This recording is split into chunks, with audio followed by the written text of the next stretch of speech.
আসসালামু আলাইকুম ওয়া রাহমাতুল্লাহ। আশা করি সকলেই ভালো আছো। আজকের বিষয় বাংলা ভাষা ও ব্যাকরণের বিষয় বাংলা উচ্চারণ লেখার নিয়ম। তো এই ক্লাসটি মূলত যাদের জন্য খুবই ভাইটাল হবে তারা হচ্ছে SSC plus HSC admission plus job seekers এবং বিশেষ করে যারা আপনার বিসিএস এবং অনার্স পরীক্ষার্থী রয়েছেন, বিশেষ করে যারা বাংলা সাহিত্যের স্টুডেন্ট রয়েছেন তাদের জন্য আজকের বিষয়টি খুবই ভাইটাল হবে। তো আজকে বিষয়টি হচ্ছে বাংলা উচ্চারণ লেখার নিয়ম।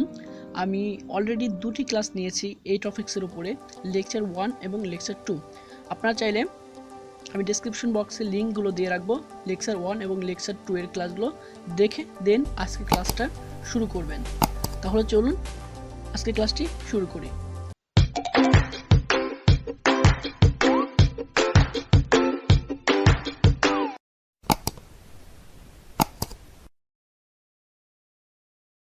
আমরা দেখতে পাচ্ছি সকে আমাদের বাম সাইডে মূল শব্দ এবং ডান সাইডে শুদ্ধ উচ্চারণ দেয়া আছে। যেহেতু আজকের ক্লাসটি বাংলা উচ্চারণ লেখার নিয়ম, সো বাম সাইডে মূল শব্দ এবং ডান সাইডে শুদ্ধ উচ্চারণ দিয়ে সাজানো হয়েছে এই শকটি।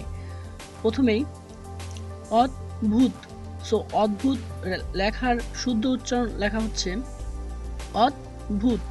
এরপর ডান সাইডে পদ্ম, পদ্ম। আবার বাম সাইডে অধ্যক্ষ, যার শুদ্ধ লেখা হচ্ছে অধ্যক্ষ।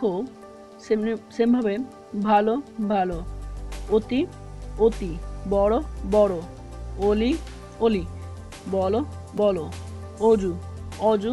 সো এইগুলোর প্রত্যেকটির ব্যাখ্যা কিন্তু আমি অলরেডি লেকচার 1 এবং লেকচার 2 এ দিয়ে রেখেছি। আপনারা চাইলে সেখান থেকে লেকচার 1 এবং লেকচার 2 এর ক্লাসটি করে এসে দেন এই ক্লাসটি করেন, তাহলে আপনাদের জন্য খুবই বুঝতে সুবিধা হবে। এরপর আমরা চলে যাব নেক্সট পেজে। এটা হচ্ছে নেক্সট পেজ। এখানে প্রথমে দেয়া আছে প্রকাশ। সো প্রকাশের সঠিক উচ্চারণ হবে প্রকাশ। এরপরে বন, বন। লক্ষণ, লক্ষণ। এরপরে মন, মন, মন।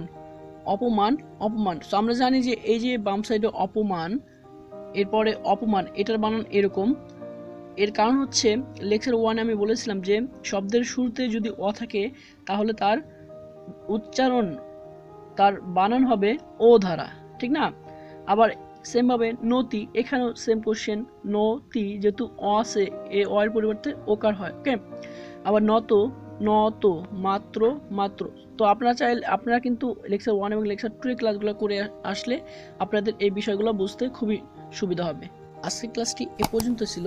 আশা করি আজকের ক্লাসটি সকলের জন্যই কিছুটা হলেও উপকৃত হয়েছে। সকলেই সুস্থ থাকুন, ভালো থাকুন। আসসালামু আলাইকুম ওয়া রাহমাতুল্লাহ।